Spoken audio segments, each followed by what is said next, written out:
नमस्कार दोस्तों, मैं हूं रोशन और आप देख रहे हैं जीके अफेयर्स यूट्यूब चैनल। दोस्तों, इस चैनल पे आपको प्रीवियस ईयर पेपर का डिस्कशन और साथ ही साथ जनरल अवेयरनेस की तैयारी करवाई जाती है। तो आप लोग जरूर इस चैनल को सब्सक्राइब करके बेल आइकन को प्रेस रखिए। आज हम जो पेपर डिस्कस करेंगे वो है DFCCIL में जो जूनियर एग्जीक्यूटिव SNT का जो पेपर हुआ था 23 अगस्त 2023 को फर्स्ट शिफ्ट में, उसमें जनरल साइंस के जितने भी प्रश्न पूछे गए थे सभी को हम डिस्कस कर लेंगे। बस आपको क्या करना है, ध्यान से देखना है और अपना नोट्स भी साथ में बनाते चलना है। PDF चाहिए तो आप हमारे टेलीग्राम चैनल से जुड़ सकते हैं, जिसका लिंक आपको नीचे डिस्क्रिप्शन में दिया हुआ है। और आपके पास भी किसी एग्जाम का क्वेश्चन पेपर होता है तो gkfairs25@gmail.com पे भेज सकते हैं, ताकि उसको हम यहाँ पर डिस्कस कर सकें। अब देखिए, ये वीडियो आपके लिए रामबाण साबित हो सकता है, क्योंकि हम इसमें 2016 से लेकर 2021 तक का पेपर हम डिस्कस कर चुके हैं जनरल साइंस के, जिसमें 160 इंपॉर्टेंट क्वेश्चन को हमने कवर किया है। तो इसको जरूर देख लीजिएगा, चैनल पे वीडियो मिल जाएगी। तो इस सीरीज में हम 9 पेपर डिस्कस कर रहे हैं जो कि 2023 में पूछे गए थे, तो इसको भी आप लोग फॉलो कर सकते हैं। तो पहला क्वेश्चन आप लोगों के सामने है कि प्राथमिक उपभोक्ता कौन होते हैं। तो देखिए, जो प्राइमरी कंज्यूमर्स होते हैं दोस्तों, वो जो हर्बीवोरस होते हैं, यानी कि जो शाकाहारी होते हैं, उन्हीं को बोला जाता है। तो करेक्ट उत्तर इसका सी सही होगा। अब देखिए, चलिए फोटो से आप लोग को क्लियर होगा। तो देखिए, फूड चेन है जिसमें कि प्रोड्यूसर्स, जो कि यहाँ पर जो प्लांट होते हैं वो यहाँ पर आपको प्रोड्यूसर्स होते हैं। और देखिए, प्लांट या फिर ग्रास को यहाँ पर खा रहा है कौन, तो ग्रास हॉपर खा रहा है, जो कि प्राइमरी कंज्यूमर्स है। प्राइमरी कंज्यूमर्स है, इसको जरूर ध्यान रखिएगा। उसके देखिए सेकेंडरी कंज्यूमर्स कौन है, तो यहाँ पर ब्लू बर्ड है, जो कि इसको ग्रास हॉपर को खा रहा है। तो प्राइमरी कंज्यूमर ही पूछा गया था। तो यहाँ पर आप देख सकते हैं जो कि हर्बीवोरस है, जो कि इसको यानी कि प्रोड्यूसर को खा रहा है। इस तरह से टर्सरी कंज्यूमर्स हो गया, उसका देखिए एपेक्स प्रेडेटर हो गया और डिकम्पोजर हो गया। तो इस तरह से थोड़ा सा इसको फूड चेन को भी आप लोग ध्यान में रख सकते हैं। अब देखिए, नेक्स्ट क्वेश्चन है कि निम्नलिखित में से किसमें ऊष्मा ऊर्जा विकसित होगी। तो क्या होगी, तो ऊष्मा ऊर्जा यानी कि हीट एनर्जी जो है इवॉल्व होगी, यानी कि विकसित होगी। तो देखिए, जब LPG का जलता है तो यहाँ पर यानी कि LPG यानी कि लिक्विफाइड पेट्रोलियम गैस, जिसमें प्रोपेन और ब्यूटेन होता है। ध्यान रखिएगा, LPG में प्रोपेन और ब्यूटेन होता है, तो लिक्विफाइड पेट्रोलियम गैस इसको बोलते हैं। तो जब ये जलती है तो यहाँ पर ऊष्मा ऊर्जा विकसित होती है। तो करेक्ट उत्तर इसका D सही होगा, इसको जरूर ध्यान रखिएगा। अब देखिए, नेक्स्ट क्वेश्चन है कि आम का वैज्ञानिक नाम क्या है। तो देखिए, जो साइंटिफिक नेम होते हैं वो पूछा जाता है। तो आम का जो साइंटिफिक नेम है वो है मैंजीफेरा इंडिका। तो करेक्ट उत्तर इसका C सही होगा, इसको जरूर ध्यान रखिएगा। मैंजीफेरा इंडिका जो है आम का वैज्ञानिक नाम है, इसको ध्यान रख लीजिएगा। अब देखिए, आवर्त सारणी में किस धातु का सही स्थान नहीं है। तो क्या है, पीरियोडिक टेबल में कौन सी धातु यानी मेटल का सही स्थान नहीं है। देखिए, नहीं पूछा जा रहा है, यानी कि which metal does not have the correct place in the periodic table. तो यहाँ पर H2 इसका सही होगा। तो यानी कि जो H2 है हाइड्रोजन, इसका जो है सही स्थान जो है पीरियोडिक टेबल में नहीं है। क्यों, तो यहाँ पर देखिए, because hydrogen resembles properties of both alkali metals, यानी कि फर्स्ट ग्रुप का, and halogen family that is a 70th group का, so proper position is not assign to it in the periodic table. यानी कि आप समझ सकते हैं कि अल्कली जो धातु है उसका भी यहाँ पर प्रॉपर्टी है इसके पास, जो कि फर्स्ट ग्रुप में है, और साथ ही साथ हैलोजन फैमिली में है, जो कि 17वें ग्रुप में है। तो इस तरह से प्रॉपर पोजीशन इसको असाइन नहीं किया गया है। इस तरह से थोड़ा सा ध्यान रखिएगा। तो H2 इसका सही उत्तर होगा। अब देखिए, पीरियोडिक टेबल में अभी जो वर्तमान का पीरियोडिक टेबल है, मोस्टली का पीरियोडिक टेबल है, मॉडर्न पीरियोडिक टेबल, इसमें 18 आपको ग्रुप देखने को मिलेंगे और 7 आवर्त है। तो यहाँ लेटी हुई जो है उसको जो है आवर्त बोलते हैं। तो इसको जरूर ध्यान रखिएगा। अब देखिए, नेक्स्ट क्वेश्चन है कि वंश की तुलना में लक्षणों में कौन सा कम जो है सामान्य है। तो यहाँ पर आप देख पा रहे होंगे, तो यहाँ पर जो दोस्तों जो सही उत्तर होगा वो होगा परिवार, यानी कि फैमिली जो है यहाँ पर जो वंश की तुलना में, तो यहाँ पर कम जो है यहाँ लक्षण वाला है। तो परिवार इसका सही उत्तर होगा। वैसे देखिए, किंगडम के बाद फाइलम के बाद क्लास के बाद आता है ऑर्डर। तो इस तरह से यानी कि सबसे बड़ा यहाँ पर हो गया किंगडम। तो किंगडम सबसे बड़ा, फिर उससे जो छोटा हो गया फाइलम, फिर फाइलम से छोटा क्लास से छोटा जो ऑर्डर। तो इस तरह से थोड़ा सा इसको जरूर ध्यान रख सकते हैं। उसके बाद नेक्स्ट क्वेश्चन आपके सामने है कि एड्स एक घातक बीमारी है जो किसके कारण होती है। तो देखिए, एड्स जो क्या है, AIDS, तो एक्वायर्ड इम्यूनो डिफिशियंसी सिंड्रोम। तो HIV वायरस के कारण होता है। तो ये आपको बीमारी का नाम है एड्स, और इसके लिए एलिसा टेस्ट किया जाता है। ध्यान रखिएगा, एलिसा टेस्ट जो है एड्स की बीमारी का पता लगाने के लिए ही किया जाता है। ये भी क्वेश्चन आपको ध्यान से रखना है। और देखिए एड्स बीमारी है तो जो कि HIV यानी कि जो ह्यूमन इम्यूनो डिफिशेंसी वायरस से होता है, इसको ध्यान रखिएगा, ह्यूमन इम्यूनो डिफिशेंसी वायरस से होता है, यानी कि एक विषाणु से होता है। तो ज़रूर ध्यान रखिएगा क्योंकि ये वायरस इसका सही उत्तर हो जाएगा। अब नेक्स्ट क्वेश्चन है कि मेंडलीफ ने आवर्त सारणी में कितने तत्व रखे हैं। तो देखिए मेंडलीफ ने जो आवर्त सारणी को प्रपोज किया था 1869 में किया था, यानी कि 1869 में किया था, इसको ध्यान रखिएगा। और ये कहाँ के थे, तो रूस के थे। तो रूस के थे मेंडलीफ। इन्होंने प्रपोज किया कि जो एलिमेंट है उस समय ज्ञात जो एलिमेंट थे 63, उसको जो है परमाणु द्रव्यमान यानी कि एटॉमिक मास के आधार पे रखा जाए। फिर आए मोस्टली जो कि एटॉमिक नंबर पे जो है यहाँ पर आपको जो पीरियोडिक टेबल में एलिमेंट को रखे गए हैं। तो ध्यान रखिएगा जो मेंडलीफ के समय जो ज्ञात तत्व थे 63 थे और इन्होंने इसको ही रखे थे, यानी कि मेंडलीफ ने आवर्त सारणी में कितने तत्व को रखे थे, तो 63 यानी कि 63 तत्व को रखे थे। इसको भी जरूर ध्यान रखिएगा।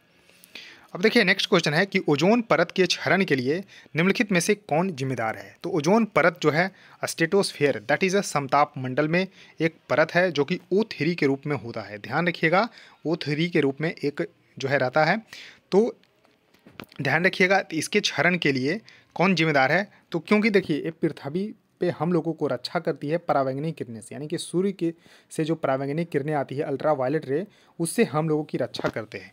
तो अगर रक्षा करते तो इसका भी हम लोगों को देखभाल करना है। तो इसके लिए जो ज़रूरी है कि CFC that is a chlorofluorocarbon का उपयोग हम लोग कम करें, यानी कि ये कहाँ पर से निकलती है, तो जैसे रेफ्रिजरेटर हो गया, AC हो गया, तो इस तरह से CFC इसका लिए जिम्मेदार है। तो क्लोरोफ्लोरोकार्बन इसका सही उत्तर होगा। तो CFC इसका सही उत्तर होगा। तो ध्यान रखिएगा करेक्ट उत्तर इसका C सही हो जाएगा। उसके देखिए नेक्स्ट क्वेश्चन है आपके सामने कि विश्व में सबसे तेज घटने वाला प्राकृतिक संसाधन कौन सा है, यानी कि the most rapidly dwindling natural resource. तो यहाँ पर जंगल इसका सही उत्तर हो जाएगा। तो जंगल यहाँ पर सही उत्तर होगा, जो कि सबसे तेज़ी से घटने वाला जो है एक प्राकृतिक संसाधन है। तो यहाँ पर थोड़ा सा इसको ध्यान रखिएगा। तो यहाँ पर करेक्ट उत्तर इसका C होगा। लेकिन देखिए यहाँ पर कभी कभी पानी भी ऑप्शन में दिया रहता है, तो इसको देखिए जो यहाँ पर आयोग ने माना है सही उत्तर तो जंगल माना है। तो पानी भी यहाँ पर आपको थोड़ा सा ध्यान रखिएगा। तो आयोग के अनुसार जो है, लेकिन मेरे अनुसार जो है यहाँ पर पानी होना चाहिए, पानी होना चाहिए, इसको थोड़ा सा ध्यान रखिएगा। लेकिन आयोग ने इसको जंगल माना है। तो इस तरह से थोड़ा सा कन्फ्यूजिंग क्वेश्चन है, इसको जरूर ध्यान रखिएगा। अब देखिए नेक्स्ट क्वेश्चन है कि समतल दर्पण से किस प्रकार का प्रतिबिंब बनता है। तो समतल दर्पण यानी कि प्लेन मिरर से किस प्रकार का प्रतिबिंब यानी कि आपको इमेज बनता है। तो बनता है दोस्तों, सबसे पहले आपको ध्यान रख लेना है कि बनता है आभासी, आभासी और सीधा, यानी कि आभासी और सीधा बनता है, यानी कि वर्चुअल एंड इरेक्ट बनता है। तो इसको जरूर ध्यान रखिएगा। तो प्लेन मिरर जो कि हम लोग जो ऐनक देखते हैं तो प्लेन मिरर होता है, तो उसमें क्या होता है, आभासी तो बनता ही है, लेकिन क्या होता है, सीधा प्रतिबिंब बनता है। तो करेक्ट उत्तर इसका B होगा, आभासी और सीधा इसका सही उत्तर होगा। अब देखिए लेड सल्फेट का रासायनिक सूत्र यानी कि केमिकल फार्मूला जो है लेड सल्फेट का क्या होता है। तो PbSO4 इसका सही उत्तर होगा। तो PbSO4 इसका सही उत्तर होगा। करेक्ट उत्तर इसका C सही हो जाएगा। अब नेक्स्ट क्वेश्चन आपके सामने है कि समतल दर्पण की फोकस दूरी कितनी होती है। तो देखिए समतल दर्पण that is a plane mirror, plane mirror में जैसा कि मैंने बताया कि आपको ध्यान रख लेना है कि प्रतिबिंब जो है क्या बनती है, तो आभासी और सीधा बनता है, लेकिन उसकी फोकस दूरी जो है अनंत होती है, यानी कि इनफाइनाइट होती है। तो करेक्ट उत्तर इसका A होगा। इनफाइनाइट होती है, अब क्यों होती है, तो देखिए focal length of a plane mirror is infinity as the parallel rays after reflection through a plane mirror meet again at infinity. यानी कि प्लेन मिरर इस तरह से है, तो इस पर क्या होगा कि इस तरह से पास होते होते तो कहीं मिलेगा ही नहीं, यानी कि इन्फिनिटी पे मिलेगा। तो इसलिए इसकी फोकस दूरी क्या होगी, तो इन्फिनिटी होगी। तो इस तरह से ध्यान रखिएगा, करेक्ट उत्तर A होगा। अब देखिए नेक्स्ट क्वेश्चन है कि इनमें से कौन सी प्रथा जंगल के संरक्षण में मदद करेगी, यानी कि कौन सा प्रैक्टिस यहाँ पर किया जाए ताकि जो फॉरेस्ट को हम लोग कंजर्व कर सकें। तो देखिए इसमें सबसे ज़रूरी है कि वनों की कटाई पर रोक लगाएं, यानी कि putting a ban on the deforestation, यानी कि करेक्ट उत्तर इसका सी होगा। सबसे पहले तो वनों की कटाई पे ही रोक लगाने की ज़रूरत है, तो इसको जरूर ध्यान रखिएगा। करेक्ट उत्तर इसका सी सही हो जाएगा, न कि स्थानीय लोगों द्वारा जलाऊ लकड़ी के उपयोग में वृद्धि। जब वृद्धि करेंगे तो फिर संरक्षण कैसे होगा। उद्योगों द्वारा वन उत्पादों के उपभोग में वृद्धि, ये भी गलत हो जाएगा। वनों की कटाई का अभ्यास, ये भी गलत हो जाएगा। तो करेक्ट उत्तर इसका सी होगा। वनों की कटाई पर रोक लगाएंगे तो हम जंगल के संरक्षण में हम लोग मदद करेंगे। अब देखिए नेक्स्ट क्वेश्चन है कि शॉर्ट सर्किट में करंट का क्या होता है। तो आपने घरों में अक्सर देखा होगा या फिर कहीं पे कि जब शॉर्ट सर्किट होती है तो क्या होती है, सभी लाइटें चली जाती है। तो उसमें एक्चुअली होता ये है कि उसमें अधिक मात्रा में जो है करंट जो है फ्लो होता है। तो ध्यान रखिएगा कि what happens to the current in a short circuit. तो शॉर्ट सर्किट जब लगती है तो उसके करंट में भारी वृद्धि आ जाती है। तो इसको जरूर ध्यान रखिएगा। तो करेक्ट उत्तर इसका सी होगा। तो देखिए V equal to I R होता है, तो इसमें करंट जो है बढ़ जाती है क्योंकि वोल्टेज तो यहाँ पर सेम ही रहता है। तो इस तरह से थोड़ा सा ध्यान रखिएगा कि भारी वृद्धि हो जाती है शॉर्ट सर्किट जब में करंट जो है रैपिडली इंक्रीज हो जाता है। अब नेक्स्ट क्वेश्चन है कि एक अस्थायी अंग है। क्या है एक अस्थायी, that is a temporary organ है जो कि एक स्तनधारी माँ को उसके भ्रूण से जोड़ता है। तो आपको फोटो भी हम यहाँ पर दिखाएंगे कि क्या होता है कि अस्थायी यानी कि टेम्परेरी अंग है जो स्तनधारी जो माँ होती है और भ्रूण यानी कि फीटस से जोड़ती है। तो उसको क्या बोलते हैं। तो दोस्तों वो नाल बोलते हैं, that is a placenta.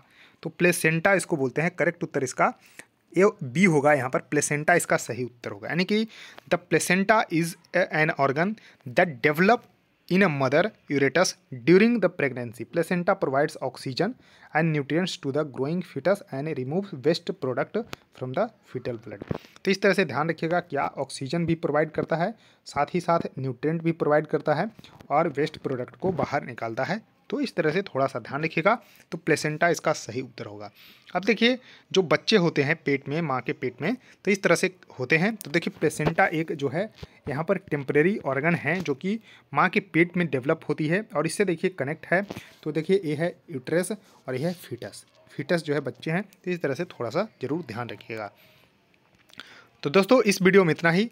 I hope आपको ये सीरीज बिल्कुल पसंद आ रही होगी। तो वीडियो को लाइक कर दीजिएगा और देखिए वीडियो को जितना शेयर कर सकते हैं कर दीजिएगा और साथ ही साथ चैनल को भी सब्सक्राइब कर लीजिएगा। सो थैंक यू दोस्तों, इस वीडियो में इतना ही। धन्यवाद।